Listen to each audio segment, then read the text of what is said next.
पीसीएसजी के प्रोग्राम में आपका स्वागत है। चलिए सबसे पहले देखते हैं आज के अभ्यास प्रश्न को। मध्य प्रदेश में सोने का अयस्क खोजने के लिए सर्वेक्षण किस संगठन द्वारा किया गया? आपके सामने ऑप्शन है भारतीय भूवैज्ञानिक सर्वेक्षण यानी जीएसआई द्वारा, भारतीय खान ब्यूरो, छत्तीसगढ़ भूविज्ञान और खनन निदेशालय या राष्ट्रीय खनिज विकास निगम। इसका सही उत्तर होगा ऑप्शन ए यानी भारतीय भूवैज्ञानिक सर्वेक्षण। भारतीय भूवैज्ञानिक सर्वेक्षण ने एक गहन सर्वेक्षण किया जिसके कारण मध्य प्रदेश में स्वर्ण अयस्क की खोज हुई। इस प्रकार से विकल्प ए सही है। चलिए अब देखते हैं आज के पहले प्रश्न को। दीपक किंगरानी ने निम्नलिखित में से किस श्रेणी में राष्ट्रीय फिल्म पुरस्कार 2023 जीता? आपके सामने ऑप्शन है। ऑप्शन ए सर्वश्रेष्ठ संवाद लेखन, ऑप्शन बी सर्वश्रेष्ठ निर्देशन, ऑप्शन सी सर्वश्रेष्ठ संपादन, ऑप्शन डी सर्वश्रेष्ठ पटकथा। इसका सही उत्तर होगा ऑप्शन ए यानी सर्वश्रेष्ठ संवाद लेखन। छत्तीसगढ़ के बालोदाबाजार भाटापारा जिले के दीपक किंगरानी को फिल्म सिर्फ एक बंदा काफी है के लिए सर्वश्रेष्ठ संवाद लेखन हेतु राष्ट्रीय फिल्म पुरस्कार 2023 प्राप्त हुआ है।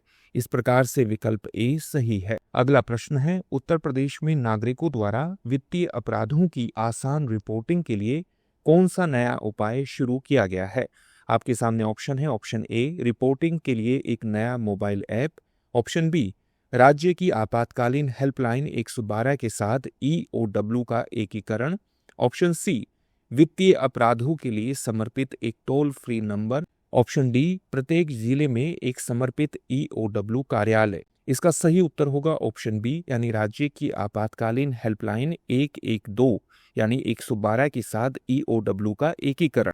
ईओडब्ल्यू ने राज्य के आपातकालीन हेल्पलाइन 112 के साथ एकीकरण किया है ताकि जनता पोंजी योजनाओं और धोखाधड़ी जैसे मामलों को रिपोर्ट कर सके।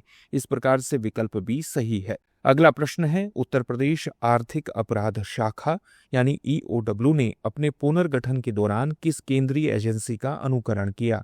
आपके सामने ऑप्शन है। इंटेलिजेंस ब्यूरो, केंद्रीय जांच ब्यूरो, प्रवर्तन निदेशालय या भारतीय रिजर्व बैंक। इसका सही उत्तर होगा ऑप्शन बी यानी केंद्रीय जांच ब्यूरो। केंद्रीय जांच ब्यूरो से प्रेरणा लेते हुए उत्तर प्रदेश आर्थिक अपराध शाखा यानी ईओडब्ल्यू ने अपनी क्षमताओं को बढ़ाने के लिए पुनर्गठन किया है। इस प्रकार से विकल्प बी सही है। अगला प्रश्न है, कार्बन कैप्चर और भंडारण यानी सीसीएस तकनीक का प्राथमिक उद्देश्य क्या है? आपके सामने ऑप्शन है। ऑप्शन ए अतिरिक्त कोयले को भूमिगत रूप से संग्रहित करना, ऑप्शन बी औद्योगिक उत्सर्जन से कार्बन डाइऑक्साइड को कैप्चर करना और इसे दीर्घकालिक भंडारण के लिए इंजेक्ट करना, ऑप्शन सी कोयला उत्पादन बढ़ाना, ऑप्शन डी औद्योगिक संयंत्रों में पानी की खपत को कम करना। इसका सही उत्तर होगा ऑप्शन बी यानी औद्योगिक उत्सर्जन से कार्बन डाइऑक्साइड को कैप्चर करना और इसे दीर्घकालिक भंडारण के लिए इंजेक्ट करना। सीसीएस तकनीक औद्योगिक उत्सर्जन से कार्बन डाइऑक्साइड को कैप्चर करती है और जलवायु परिवर्तन को कम करने के लिए इसे दीर्घकालिक भंडारण हेतु भूमिगत रूप से इंजेक्ट करती है। इस प्रकार से विकल्प बी सही है। अगला प्रश्न है, डी कार्बफेरो कार्यक्रम का मुख्य उद्देश्य क्या है?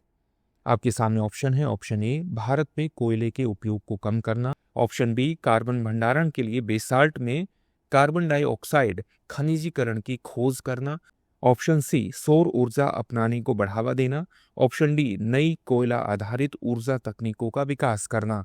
इसका सही उत्तर होगा ऑप्शन बी यानी कार्बन भंडारण के लिए बेसाल्ट में कार्बन डाइऑक्साइड खनिजीकरण की खोज करना।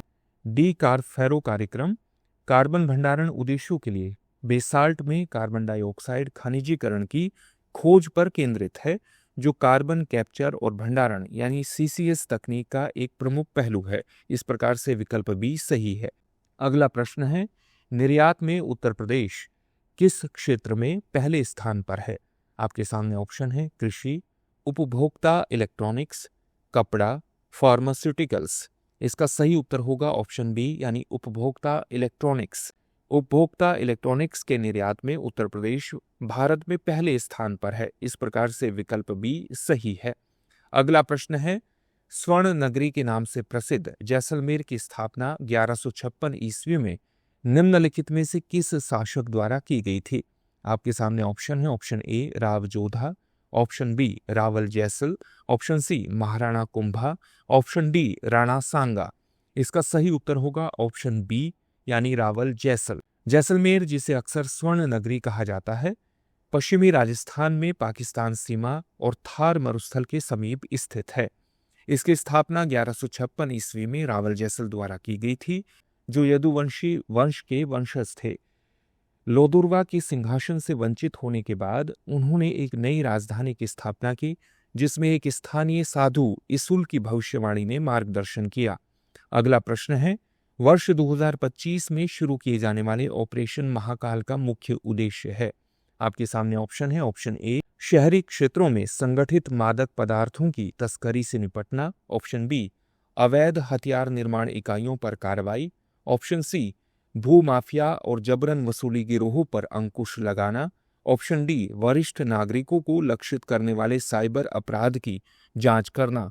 इसका सही उत्तर होगा ऑप्शन सी यानी भू माफिया और जबरन वसूली गिरोहों पर अंकुश लगाना।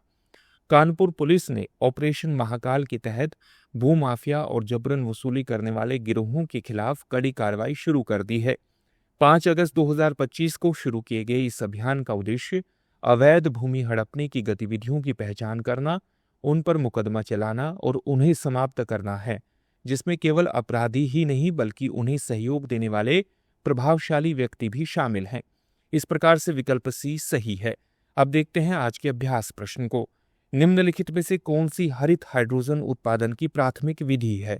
आपके सामने ऑप्शन है। ऑप्शन ए, जीवाश्म ईंधन का गैसीकरण। ऑप्शन बी, नवीकरणीय ऊर्जा द्वारा संचालित जल का विद्युत अपघटन। ऑप्शन सी, हाइड्रोकार्बन का ऊष्मीय क्रैकिंग। ऑप्शन डी, प्राकृतिक गैस से निष्कर्षण। इस प्रश्न का उत्तर आप हमें कमेंट बॉक्स में कमेंट करके जरूर दीजिए। धन्यवाद।